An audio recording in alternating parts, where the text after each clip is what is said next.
Is your business as dysfunctional as your family? Don't answer that. But probably, and it doesn't have to be. In fact, I found the perfect book called The 5 Dysfunctions of a Team by Patrick Lencioni. And in this episode of The Landscaper's Guide to Modern Sales and Marketing, I'm going to share some of my top takeaways from the book that I've implemented over the years that have helped me run a better business, which has impacted my family and ultimately led to a more enjoyable lifestyle. Now, we recently featured this book as part of the Ramblin Jackson book club, and I'm also going to share some clips from that Zoom meeting with my team. So let's dig into the key takeaways from one of my all-time favorite business books, The 5 Dysfunctions of a Team. We weren't getting the leads that I knew we could. We weren't getting the right leads. What started happening is that our leads are more qualified. Our sales have probably gone up by about 10 to 15% a year. We're going to increase our sales volume by $1 million in a year. At Ramblin Jackson, one of our core values is grow or die, which means that we're continually learning and growing our skill and our craft personally and as a team. So that way we can continue to serve our clients, serve each other, and remain competitive. We love learning here. And one of the ways that we learn as a team is through our book club. All right, who else? What was another takeaway from the book? Remembering you guys as like the first team and not breaking everyone into separate teams, like account team, growth team, and sales. So just kind of remembering that first was really, I guess, an eye-opener for me.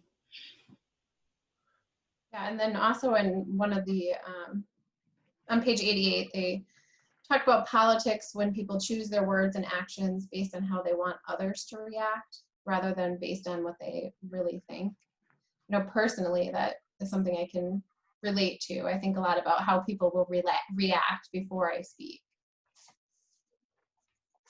But at the same time, it's easy to be in your own little world of what you're focusing on and thinking about your own goals that you're trying to reach. So I think it's really good that we do reiterate those goals and we're all really trying to reach the same ultimate goal. And we read the book, The 5 Dysfunctions of a Team by Patrick Lencioni, which is an amazing book. He has several other books that I've read that I really love, and I have implemented some of the group exercises from the book. This book, basically follows a premise that there are 5 dysfunctions of a team that if you don't solve them, create a lot of the problems that most businesses face. So they're absence of trust, fear of conflict, lack of commitment, avoidance of accountability, and inattention to results. One of the things that I like about this book is it has a little team assessment that you can fill out.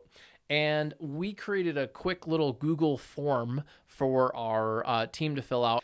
We found, having done a survey that's in the book, it's called the Team Effectiveness Exercise, that Ramblin Jackson's issue was avoidance of accountability. We have a lot of trust. We have strong relationships. We have good measurements and standards. We have commitment on results. And in our meetings, when people are not pulling their weight on things like deadlines or other areas, people aren't holding each other as accountable as they could.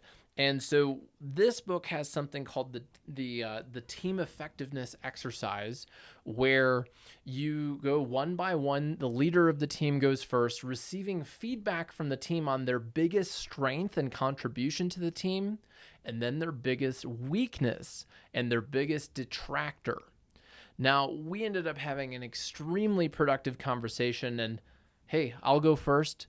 Here's what some of the team shared with me about my strengths and weaknesses. Your transparency. I've always liked that you're transparent with everything that's going on. We've all worked in places, I know that I have, and to have a CEO who's transparent about what's going on in the company, if people, like you said, they got to go, it's nice to hear that transparency. It's nice to know how the company's doing, whether we're doing well or not so well. It does give it gives stability to the job. I mean, I've never worked in a place that I know anything that's going on outside of what I'm doing. So I've always appreciated that. And for weakness, I just think just based on the 4-day work week, and you kept saying that you're overwhelmed, that you're not really enjoying it because you're still working. Maybe a need to say I need help, or I can't do all this. I need to delegate this to you and this to you.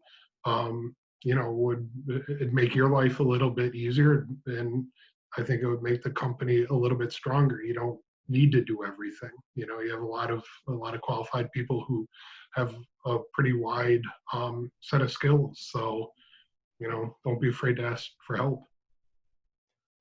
Thank you.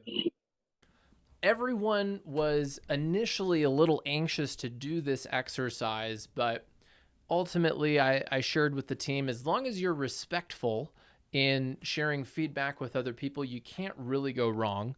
And I have a pretty nice group of people. So we did get some good praise, which felt good. We did identify some things that people can work on. And the result of it, well, remains to be seen. But I can say that book club was effective at bringing the team closer together and practicing accountability. So now we need to continue doing that. So if you run a small business, if you have a team, I definitely recommend reading the 5 Dysfunctions of a Team by Patrick Lencioni with your team. Check out the field guide for some more exercises. And if you enjoyed this podcast, we have other book recommendations available at ramblinjackson.com/podcast. So thanks so much for checking out today's episode, and send me an email. What are some of your favorite business books? I'd love to know. It's jack@ramblinjackson.com, and yes, I will read it. So I look forward to hearing from you. Thanks.